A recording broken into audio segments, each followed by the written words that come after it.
Hello बच्चों, good morning to all of you. बच्चों, previous class में मैंने आप लोगों को दो क्वेश्चन पढ़ाए थे एंड मैंने आप लोगों को बताया था कि ये दोनों क्वेश्चन एग्जाम्स में आते हैं। उसमें से सबसे ज्यादा बच्चों इंपॉर्टेंट था क्वेश्चन नंबर 18। प्रीवियस क्लास आपके बुक में भी शायद लिखा होगा, CHSE ओडिशा लिखा होगा बच्चों। सो बोथ 17 एंड 18 बच्चों, so far as your council question is concern बच्चों आते हैं and 18 is very very important. लेकिन बच्चों अगर ओवरऑली बुक्स में देखा जाए सबसे ज्यादा important question that is your question number 19, जो आज मैं आप लोगों को करवाने जा रहा हूं।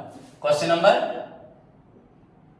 19, तो सभी स्टूडेंट इसको पूरा ध्यान से देखिए बच्चों। दिस क्वेश्चन जिसमें लगभग बहुत चीजें हैं सीखने के लिए एंड एज कंपेयर टू बच्चों प्रीवियस क्वेश्चन, दिस क्वेश्चन बहुत परिमाण में बच्चों थोड़ा डिफरेंट है। एक तो बच्चे क्वेश्चन को ध्यान से देखते नहीं इसलिए गलत करते हैं। सो लेट्स स्टार्ट बच्चों, सभी अपना बुक्स खोलें, सभी स्टूडेंट्स अपना बुक खोलें। ये हुआ आपका question number 19। Question number 19। Okay बच्चों, so let's start. Prepare the cost sheet to show the total cost of production and cost per unit of goods manufactured, मतलब cost per unit of production. So total cost as well as cost per unit by company for the month of बच्चों July 2012. Also find the cost of sales and profit, मतलब cost of goods sold and नहीं, cost of sales means total cost। क्या total cost? तो हमें निकालना है cost of production, total cost of production and cost per unit of production.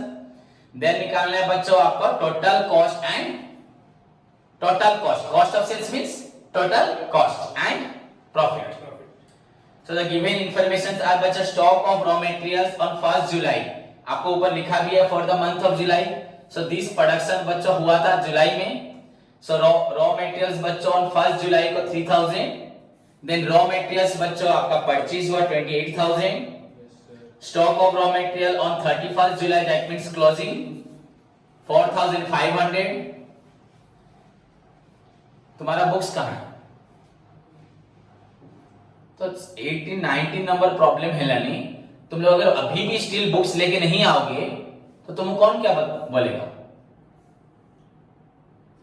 Next class में without books कोई नहीं आएगा। अगर बुक नहीं है तो किसी और बच्चे से लेके क्वेश्चन को जेरॉक्स मार के लेके आओ। क्लियर? नहीं सुनाएंगे तो बच्चों depreciation on plant 1500, loss on sale of A part of plant बच्चों 300, फैक्ट्री रेंट एंड रेट्स बच्चों 3000, ऑफिस रेंट बच्चों आपका 500, general expenses your 400, discount on sale 300, advertisement expenses to be charge fully बच्चों 600, मैन्युफैक्चरिंग वेजेस में direct wages, क्या direct wages बच्चों 7000 and sales हुआ बच्चों आपका 50,000। The number of units produced during the July 2012 was बच्चों आपका है 3000 यूनिट है, not rupees. The number of units produced during the July में कितना प्रोडक्शन हुआ है? 3000 यूनिट। तो यूनिट प्रोड्यूस कितना है? 3000, नॉट अमाउंट नहीं बोल रहा। The stock of finish goods are 200, stock, amount तो नहीं बोल रहा, स्टॉक। अगर गलत करोगे नहीं ठीक से पढ़ोगे, stock of finish goods 200 and बच्चों 400 यूनिट्स ऑन 17 पे एंड ऑन 31 पे। बच्चों स्टॉक ऑफ फिनिश गुड्स मतलब opening stock of finish goods 200 units, not amount, and closing stock of finish goods 400 units. So units are given. Units are given, not the amount is given. But while preparing the cost sheet, you are required to put the amount, the figure, value, not the unit. Opening stock of finished goods 200 units का amount minus closing stock of finished goods 400 units का amount, ना 400 units minus करोगे. Okay. Respectively, the total cost of the units on hand on 1st July 2012 was rupees बच्चे 2800. The total cost of the units on hand on 1st July was 2,800. All these had been sold during the month. बच्चों, the total cost of the units on hand, total cost of the units on hand on 1st July, total cost of the units on hand, units on hand मतलब जो बन चुका है, ऊपर लिखा था 200 units, the cost of 200 units मतलब finished goods कितना है 2,800, but the cost of 400 units, the cost of 400 units बच्चों वो क्वेश्चन में गिवन नहीं है, ऊपर लिखा है the stock was 200 and 400 respectively on 1/7 and 31st 7. So 1/7 पे स्टॉक कितना है 200 and 31st 7 पे कितना है 400. उसके बाद फिर से क्वेश्चन में क्या बोल रहा है देखो, नहीं क्या बोल रहा है देखो, the total cost of the units, जो यूनिट्स हैंड में था on 1st जुलाई को उसका अमाउंट है 2,800. सो तुमको यहाँ पे add opening stock of finish goods क्या करना है 2,800, but the amount is not given for closing stock, so you need to calculate closing stock of finished goods. Okay, all these had been sold, जितना भी बचा था सब बेच दिया गया during the month. So you are required to prepare बच्चों cost sheet showing total cost of production, cost per unit, total cost and profit. Clear? So let's move to the solution बच्चों. हेडिंग क्या होगा आप लोगों का, कोई name है क्या कंपनी का, नहीं है. So write down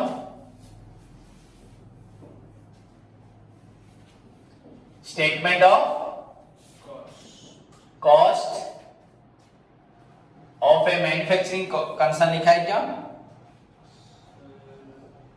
of a company, of a manufacturing company लिख सकते हो या खाली कंपनी लिखो. for the month of July, for the month of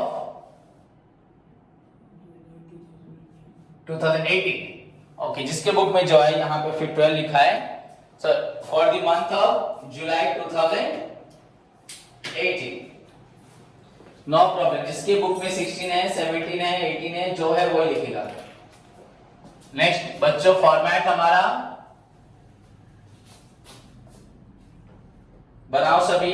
particulars, details, amount, हम कॉस्ट पर यूनिट को रफ में निकाल लेंगे. ठीक है, कॉस्ट पर यूनिट को डिवाइड करके लास्ट में रफ में निकाल लेंगे.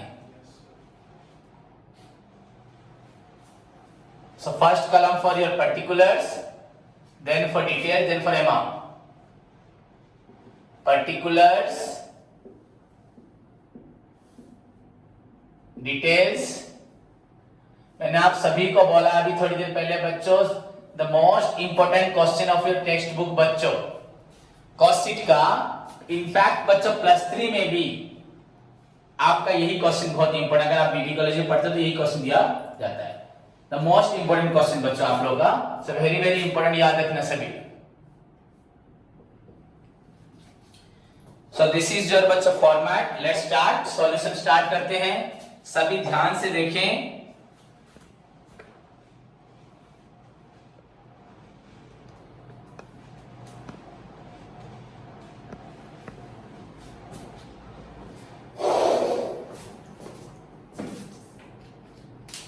बच्चा पहले स्टार्ट कहां से होगा आपका, रॉ मटेरियल कंज्यूम निकालना है पहले. तो stock of raw material start होगा. ओपनिंग स्टॉक ऑफ बच्चों आपका raw materials. This is your कितना है,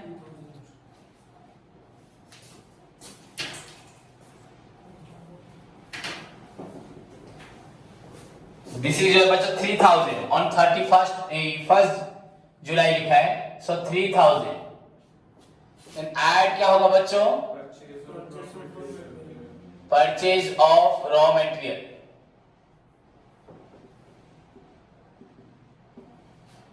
दिस इज योर बच्चों 28,000. कैरेज है बच्चों क्वेश्चन में. सो टोटल कितना हुआ 31,000.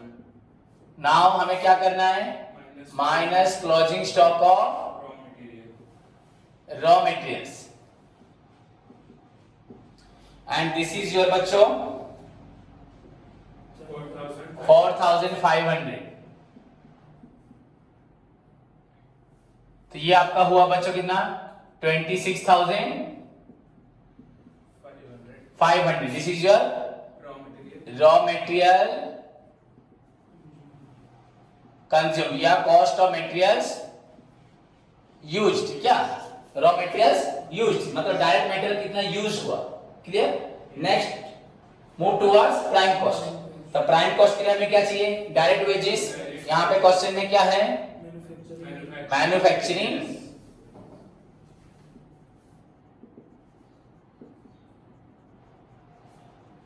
वेजेस बच्चों. This is your 7,000. क्या है ये आपका. सो this is your 33,500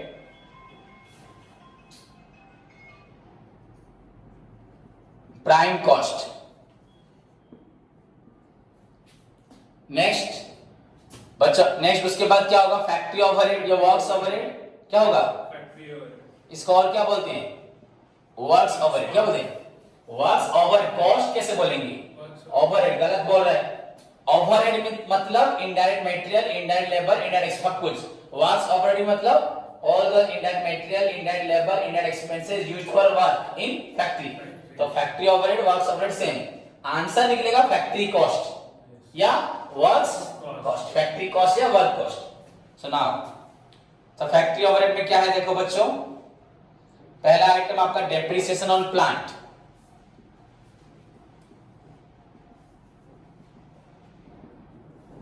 depreciation on plant बच्चों. दिस इज योर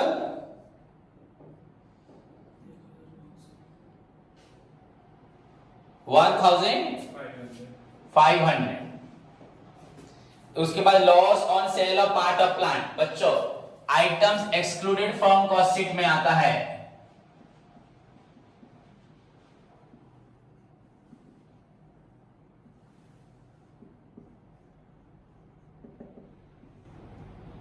लॉस बच्चों प्रॉफिट और loss on sale of fixed asset. क्या लिख दिया बच्चों. किसी भी एसेट्स को बेच के अगर प्रॉफिट लॉस होगा वो आपका फाइनेंशियल अकाउंटिंग इन नेचर है. कॉस्ट आपका कॉस्ट अकाउंटिंग में बस प्रोडक्शन रिलेटेड हमें आइटम सीखना है. तो प्रॉफिट और लॉस ऑन सेल ऑफ आपका फिक्स्ड एसेट कभी भी कहां नहीं आएगा कॉस्ट शीट में आएगा नहीं. कोई भी बच्चों कैपिटल रिजर्व्स प्रोविजंस. हाँ उसके बाद बच्चों डिस्काउंट. क्या बोला discount. Clear. Issue of share at discount issue of debenture at discount. ये आइटम्स बच्चों कॉस्ट अकाउंटिंग में आते नहीं है. These are the items excluded from cost sheet. मैं बताया प्रॉफिट और loss on sale of feature. इसको ध्यान रखो. Capital reserve provision discount income tax. क्या बोला अगर property tax on factory building होगा आएगा. इनकम टैक्स नहीं आएगा. ये आइटम्स आएंगे नहीं. तो अभी फिलहाल इतना ही देखो. Depreciation of plant. उसके बाद बच्चा फैक्ट्री रेंट एंड रेट्स.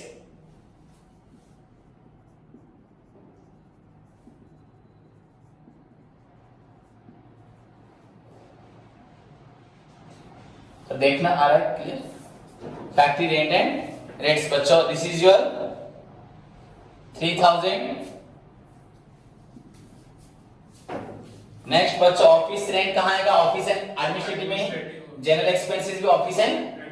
उसका डिस्काउंट अभी बताया था डिस्काउंट नहीं आएगा. डिस्काउंट आएगा नहीं यहां पर. देन एडवर्टाइजमेंट की सेलिंग में मैन्युफैक्चरिंग वेजेस डन हो चुका है. सेल्स बच्चों एट द एंड अभी कोई जरूरत नहीं है. सो नाउ बच्चों ऐड करो इन दोनों आइटम्स को. So this is your 38,000 and this is your works या फैक्ट्री कॉस्ट. क्या बोलेंगे इसको वर्क्स कॉस्ट या फैक्ट्री कॉस्ट.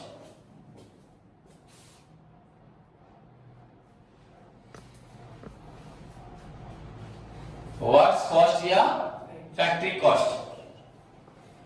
नेक्स्ट बच्चों हमें ऐड करना है work in progress opening work in progress closing. पर क्वेश्चन में तो नहीं है so no need to write. Clear. Direct move to the office and administrative overhead. Office and administrative overhead. इसमें बच्चों क्या आएगा?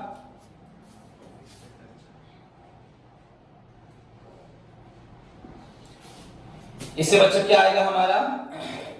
Office rent, office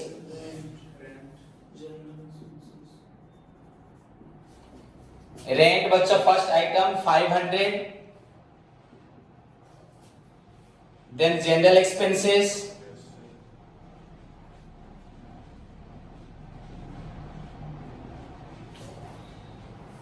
your 400, clear? 500 then उसके बाद क्या है? 400, डिस्काउंट तो आएगा नहीं, एडवर्टाइजमेंट तो यहां पे नहीं आएगा, clear? So this two items only,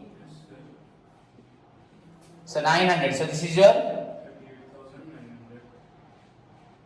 38,900, तो इसको बोला जाएगा क्रॉस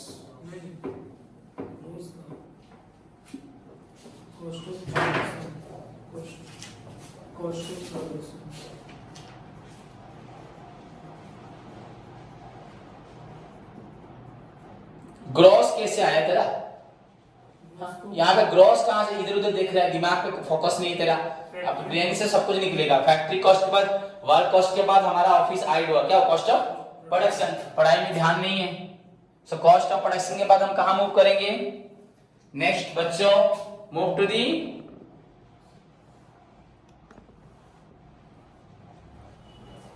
आपका opening stock of finish goods, closing stock of finish goods.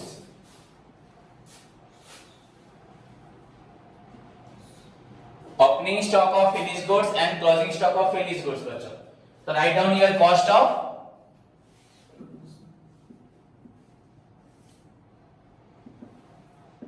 This is your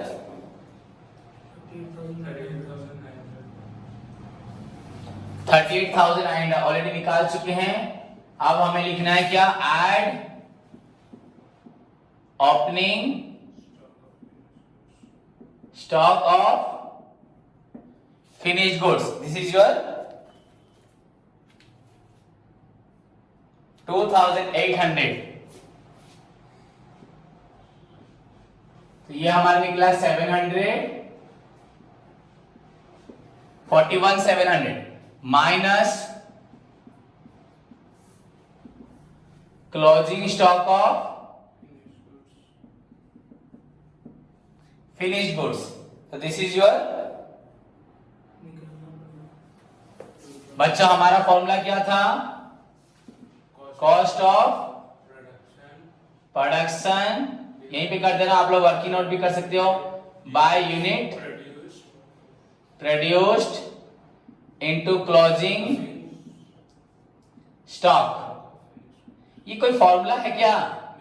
simply बच्चों, एक बच्चा समझेगा, closing stock of finish goods कितना था? 400 यूनिट, क्या था?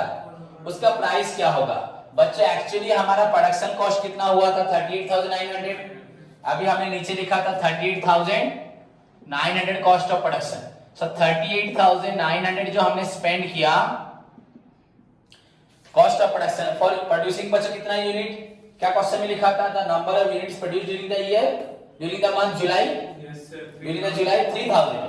सो हमने 3000 यूनिट बनाने के लिए खर्च किया 38,900 फॉर मैन्युफैक्चरिंग। बचा 3000 यूनिट्स हमने स्पेंड किया 38,900। ओके, क्लोजिंग स्टॉक कितना बचा? 400। आंसर निकल जाएगा कि नहीं? For the cost of production of बचा 3000 यूनिट्स, आपका 38,900। So the what is the cost of बचा 400 यूनिट्स? सो ये 2 0 कट गया, ये 1 0 कट गया, and now this is your 3 1 3, 3 2 6, 2 9 3 9 27, 2 0, 3 6 18, फिर बच्चों 0.66। सो निकाल लो कितना हो रहा है। आप लोग इसको 6 7 भी कर सकते हो, वो और थोड़ा 6 6 लेते हैं, तो इज इक्वल क्या हो रहा है बच्चों? देखो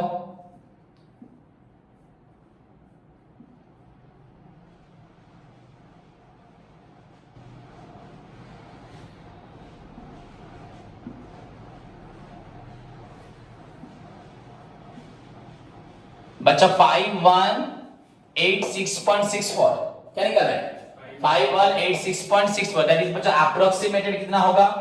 5 5187 कितना हो जाएगा अप्रोक्स अगर लेते हैं बच्चों सो दिस इज योर 5187 तो राइट हियर 5187 इसको आप लोग क्या करोगे वर्किंग नोट में कर दोगे यहां करने की जरूरत नहीं है इसको आप लोग वर्किंग नोट में निकाल देंगे सो दैट यहां पे प्रॉब्लम करते वक्त किसी प्रकार का आपको यहां पे स्टेटमेंट के अंदर आपको ये सब नहीं करना पड़ेगा सो लुक एट दी बच्चों आपका calculation cost of production by units produced into closing stock of units the cost of production बच्चों हमारा था 38900 सभी को मालूम है ओके 38900 देखो नीचे लिखा है 38900 so by taking into account this is the cost of बच्चों producing your 3000 units 3000 यूनिट्स का इतना हुआ तो एक यूनिट का बचा हुआ 3800 by 3000 एंड बच्चों क्लोजिंग स्टॉक यूनिट्स था आपका 400 so we get 5186.64 okay ba 5187 so this is your final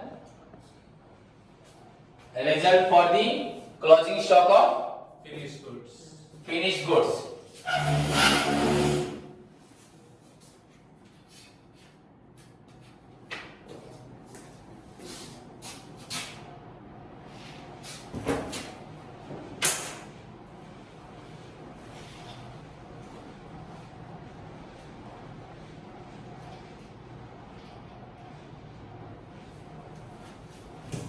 next बच्चों उसके बाद क्या करना है हम लोग को मैं इसको इरेज करता हूं इस कैलकुलेशन को ठीक है आप लोग इरेज मत करना अगर लिख दिया अंदर तो चलेगा नहीं तो बाहर वर्किंग नोट में करना दोनों चलेगा सो दिस इज योर 5187 नाउ इसको माइनस करें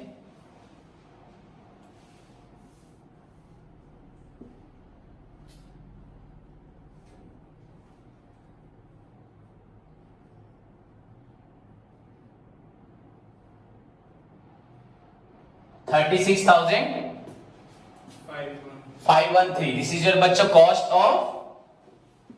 cost of goods sold then the final item क्या होगा selling and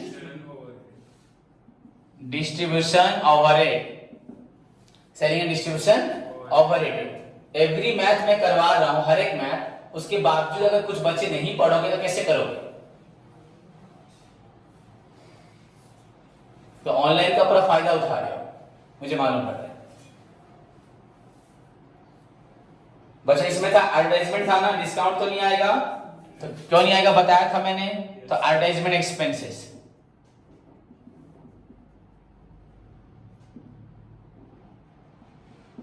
बच्चा दिस इज योर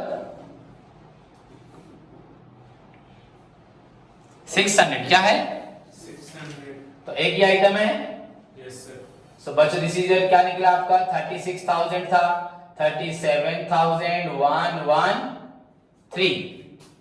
37,113 तो ये आपका निकला टोटल आपका क्वेश्चन दिया था निकालना है टोटल कॉस्ट या निकालना है कॉस्ट ऑफ सेल्स तो कॉस्ट ऑफ सेल्स मतलब total cost cost of sales मतलब कॉस्ट ऑफ गुड्स सोल्ड मत समझ लेना cost of sales clear then उसके बाद बच्चों we have given in the question हमारे पास क्वेश्चन में क्या है देखो डेफिनेटली हमारे पास सेल्स होगा yes sir sales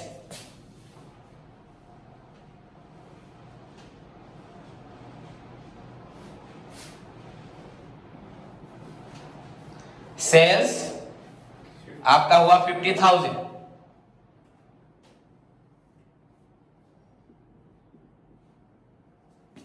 and profit बच्चों आपका प्रॉफिट माइनस करो 7 8 8 2 1 12,887 बच्चों 12,887 सभी देख रहे हैं आंसर क्या है बुक में आपका 12,887 तो दिस इज योर आंसर बच्चों क्लियर सो निकल गया हमारा आंसर अब हमें और क्या चाहिए था क्वेश्चन में क्या लिखा था बच्चों क्वेश्चन में क्या लिखा prepare the cost sheet to show the total cost of production and cost per unit of goods manufactured by far for the month cost of goods per unit बच्चों। तो cost of goods per unit आप निकाल सकते हो। Yes, sir. तो निकाला बच्चों, cost of production आपका कितना था? 38,900 था। 38,900 डिवाइडेड बाय क्या करोगे? आपका 3000 यूनिट्स प्रोड्यूस हुआ था ना, Yes, sir. तो 38,900 बाय 3000.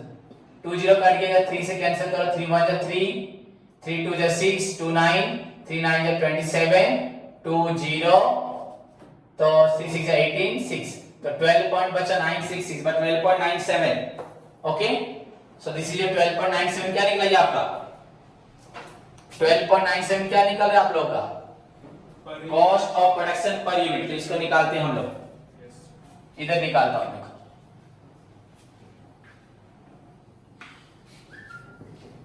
बच्चा भाई इसको तुम शुरुआत से करोगे तो तुम्हें क्या मेहनत नहीं होगा? हर एक आइटम पे तुम्हें क्या करना पड़ेगा?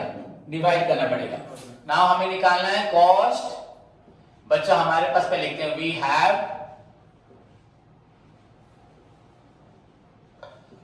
कॉस्ट ऑफ प्रोडक्शन बच्चों है equal to rupees 38,900। Cost of production बच्चों फॉर लिख देता हूं यहां पे कितना? 3000 यूनिट्स। तो बच्चों कॉस्ट पर यूनिट क्या Yes. Is equal to 38,000 900. Divide by 3000. 3000 units. तो बच्चों डिवाइड करने से हमें क्या मिला अभी? रुपीज 12.966 और 12.97 और 12.97 per unit. So this is your बच्चा cost of production per unit. और क्या चाहिए हमें? Also find the cost of sales. निकाल चुके हैं बच्चों, कॉस्ट ऑफ सेल्स हमारा कितना था? 37,113 एंड बच्चों प्रॉफिट निकल चुका है 12,887। हमें cost per profit per unit या cost of sale per unit बच्चों हमें निकालना नहीं है। तो वेरी सिंपल है कि नहीं है बच्चों? तो आप सभी के लिए मेरा एडवाइस है, पहली बात बच्चों this will be the most important question so far as your council pattern is concern. अगर देखा जाए मैक्सिमम टाइम बच्चों आपका एग्जाम में 18 एंड 19 आता है, और मैं 19 को इंपोर्टेंट इसलिए बोलता हूं क्योंकि इसमें कुछ as compare to previous question and हम जो सब्सिक्वेंट अगर पढ़ेंगे बच्चों, सबसे थोड़ा सा टेक्निकली अगर थोड़ा सा घुमा के क्वेश्चन है तो ये क्वेश्चन है, बाकी सारे सिंपल क्वेश्चन है। फर्स्ट ऑफ ऑल यहाँ पे बच्चों आइटम्स है जो इनकम आपका, जैसे कि डिस्काउंट को लेना कंसीडर नहीं करना, लॉस को लेना नहीं है बच्चों, और भी बहुत सारे आइटम्स हैं पर इन बुक में नहीं लिखा है बच्चों। जैसे कि आपका सपोज लिखा होता है यहाँ पे क्वेश्चन में बच्चों सेल ऑफ स्क्रैप, क्या लिखा होता है? स्क्रैप मतलब फैक्ट्री में बच्चों कुछ जंक बच जाते हैं, तो point to be noted exam में आ सकता है बच्चों sale of scrap. Suppose sale of scrap बच्चों 500 रुपीज, तो स्क्रैप को बेच के हमें 500 रुपीज मिला, तो ये तो हमारा खर्च नहीं है, पैसा मिला है। तो आपका जो फैक्ट्री ओवरहेड क्या निकला था बताओ? वर्क कॉस्ट क्या निकला था बच्चों? 38,000। क्या निकला था? 38,000, हाँ या नहीं? तो आपका जो वर्क कॉस्ट निकला था 38,000 निकला था बच्चों, तो वर्क कॉस्ट 38,000 निकला था। अब आपका देखो स्क्रैप बेच के आपको 500 रुपीज मिला है, तो आप बोलो खर्च कितना हुआ है? फैक्ट्री तक खर्च 38 है, 500 तो मिल गया है, तो बच्चों फैक्ट्री तक खर्च कितना हुआ? 37। तो यहाँ पे अगर सेल ऑफ स्क्रैप होता है बच्चों, तो वो फैक्ट्री ओवरहेड आपका जो होगा उससे निकालने के या work cost, sorry factory overhead नहीं, फैक्ट्री कॉस्ट या वर्क कॉस्ट निकालने के बाद माइनस कर देना बच्चों सेल ऑफ स्क्रैप। तो ये 500 माइनस करने से क्या होगा? 37,500। तो दिस विल बी योर बच्चों का वर्क कॉस्ट। ऐसा आ सकता है, ये मैंने आपको बता दिया, और कुछ भी आएगा नहीं, और कुछ भी आएगा नहीं, क्योंकि सेल ऑफ स्क्रैप होने से बच्चों हमारी फैक्ट्री में जंक बचा है, जंक को बेच दिया, तो हम फैक्ट्री का खर्च कंसीडर कर रहे हैं। फैक्ट्री में कोई जंक बच गया उसको बेच दिया बच्चों, तो वो जंक की वजह से हमारे फैक्ट्री का खर्च क्या हो गया? कम हो गया। तो फैक्ट्री का ओवरहेड जो तुम लोग बोल रहे थे, ये यहाँ पे 4,500 था, ऐसे भी कर सकते हो, वर्क कॉस्ट से माइनस मत करो। आपका जो क्या था फैक्ट्री का खर्च था 4,500 ना, या और बहुत सारे आइटम्स होंगे, बहुत सारे आइटम को ऐड करके माइनस करना सेल ऑफ स्क्रैप, तो फैक्ट्री का खर्च क्या हो जाएगा? कम जाएगा, एंड जो फैक्ट्री का खर्च होगा उसको कंसीडर करके क्या निकालोगे, फैक्ट्री कॉस्ट या वर्क्स कॉस्ट। बट प्रॉफिट और loss on sale of fixed asset वो डिफरेंट चीज है। बच्चा फिक्स्ड एसेट बेचा, यहाँ पे फिक्स्ड एसेट लेते हैं, यहाँ पे land, building, furniture, fixture, plant India ले जा रहे हैं, डेप्रिसिएशन ले रहे हैं, वो भी अगर प्रोडक्शन रिलेटेड है। यहाँ पे लिख रहे हो लैंड बिल्डिंग लिख रहे हो, यहाँ पे बैलेंस शीट बन रहा है, यहाँ पे कैपिटल है, यहाँ डेब्टर्स है, यहाँ क्रेडिटर्स है, रिजर्व्स है, प्रोविजंस है, ये सब बच्चों फाइनेंशियल अकाउंटिंग आइटम्स है। क्या है यहाँ पे ये सब आइटम्स आते नहीं, रिजर्व, प्रोविजन, कैपिटल, ड्राइंग्स है, डिस्काउंट है। यहाँ पे कॉस्ट अकाउंटिंग में इन सब का काम ही नहीं है। ये these are purely financial accounting items. क्या है हाँ, तो ये सब आइटम बच्चों यहाँ पे आते नहीं है। तो एग्जाम में बच्चों आपको मैंने बताया भी है, फिर से बोल रहा हूं बच्चों, एग्जाम में ऐसे क्वेश्चंस आता है बच्चों कभी कभी जहां पे हमें लिखना पड़ता है बच्चों, right any 5 items excluded from cost sheet. क्या बोला, right any 5 items excluded from cost sheet. ऐसे 5 आइटम्स बताओ बच्चों जो आपके कॉस्ट शीट में आते नहीं हैं। So you can write any item. आप तो बहुत सारे आइटम्स बता दिए, तो आप फिर भी लिख लो, अपनी कॉपी में लिख लो बच्चों, items excluded from cost sheet, write down heading.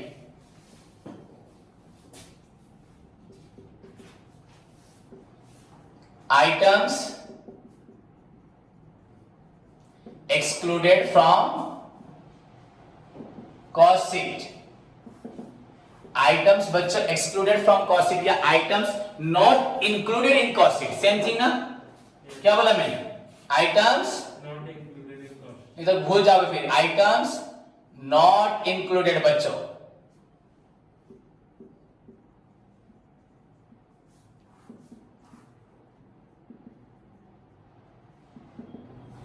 Items excluded from cost sheet या items not included in cost sheet. तो राइट कुछ आइटम्स लिख लो बच्चों आपका। अभी तो मैंने आपको कुछ आइटम्स बताया कि नहीं बताया, प्रॉफिट और loss on sale of fixed asset, capital. लिखो बच्चों, लिख दो।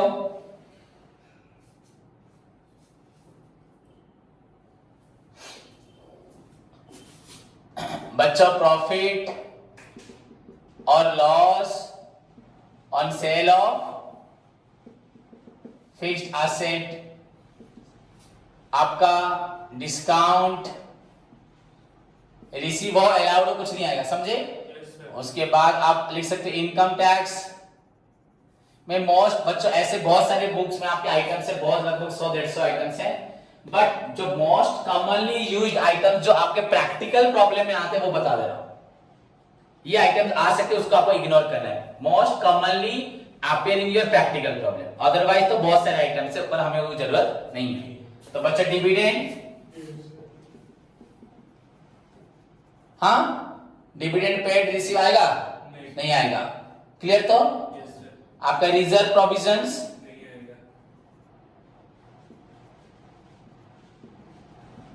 Issue of share discount, issue of debenture discount आएगा, ये सब आइटम बच्चों आएंगे ही नहीं। आपका goodwill, patent, copyright, furniture, fixture, plant में से आएगा, आएगा बच्चों नहीं आएगा।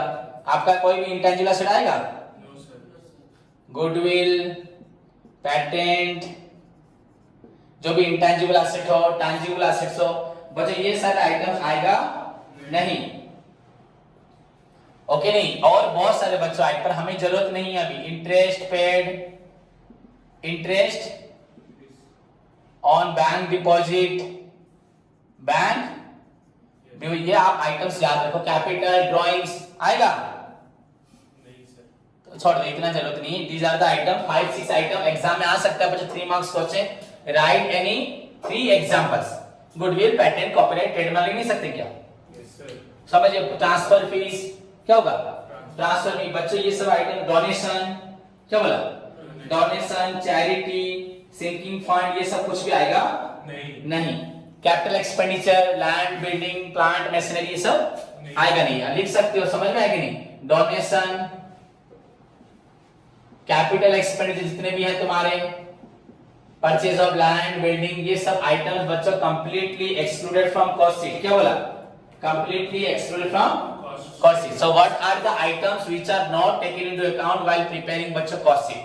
ये आइटम तो आपको एग्जाम में आ सकता है, राइट एनी 3 आइटम्स 2 मार्क्स में, या 5 आइटम्स मैक्सिमम पढ़ा है बच्चा, write any 6 items which are excluded from cost sheet. या बच्चों ऐसे एक आइटम होगा, इनकम टैक्स को ले जाता है कि नहीं आया, one of the item is not taken into account while preparing cost sheet, तो बच्चों इन्हीं में से ही आता है और आएगा नहीं, बट आपको देख के मालूम पड़ जाएगा, क्योंकि सो फार एज हमने जितने प्रॉब्लम किए हैं बच्चों, हमें मालूम है कौन सा cost related, production related, manufacturing related item से, बाकी जो नहीं है वो सब नहीं आएगा। सिंकिंग फंड, एंडाउमेंट फंड, जितने फंड ये सब बच्चों किसके आइटम्स है, रिजर्व, प्रोविजन फंड जो है ना, सारे कौन से आइटम्स है, ये finance and accounting. That's why तो बताया था finance and accounting is the accounting for the whole business enterprise that determine the profit and loss for the entire business. Cost accounting is just a part of financial accounting and it is related to only production center या factory। बताया था कि नहीं बताया था, difference जब बताया था, तो ये फैक्ट्री रिलेटेड है, प्रोडक्शन रिलेटेड या मैन्युफैक्चरिंग रिलेटेड है। सो दिस इज योर बच्चों टुडेस क्वेश्चन, इसके बाद ही मैं करवाऊंगा, बट आई थिंक बच्चों मैं सबको बोल रहा हूं क्वेश्चन नंबर 19 तक करना ही एनफ है आपको एग्जाम के लिए प्रिपेयर होने के लिए, उसके बाद 20 के पास से देखने की जरूरत भी नहीं है, बट 19 तक सभी प्रैक्टिस करेंगे तो हो जाएगा, बट मैं करवाऊंगा, बट नो नीड बच्चों। So you all are required to मुझे सारे भेजे fair copy up to date करके 19 तक, कल 18 तक बोला था, आज भेज में देखूंगा, अगर आज जो नहीं भेजा उसका ग्रुप से नाम निकालूंगा, और कल 19 तक भेजना पड़ेगा। क्लियर बच्चों? उसके बाद मैंने कल होमवर्क दिया था क्या, मेजर ऑफ डिस्पर्सन में 1 से 10 तक करने दिया था, range, inter quarter range, quarter division, उस एक्सरसाइज को कंप्लीट करेंगे, 15 तक शायद है, कंप्लीट करेंगे। उसके बाद दिया था बच्चों आपको पढ़ने को टेलर फावेल प्रिंसिपल, फिर से फावेल प्रिंसिपल पढ़े। आज और एक चीज दे रहा हूं बच्चों, डिटरमिनेंट्स एंड मैट्रिक्स का सारा थ्योरी पढ़ के आए, अब से एग्जाम स्टार्ट करूंगा फ्राइडे बच्चों, determinants matrix exam, offline social distancing maintain करके 3-4 रूम खोलूंगा, उस हर एक रूम में 2-3 बच्चे बैठेंगे, तो जितने हो 10, 12, 15 बच्चे, बाकी ऑफलाइन ऑनलाइन देंगे, सभी को आना compulsory. Clear? Determinants and matrix. Okay, अपना ख्याल रखो, take care, God bless you all.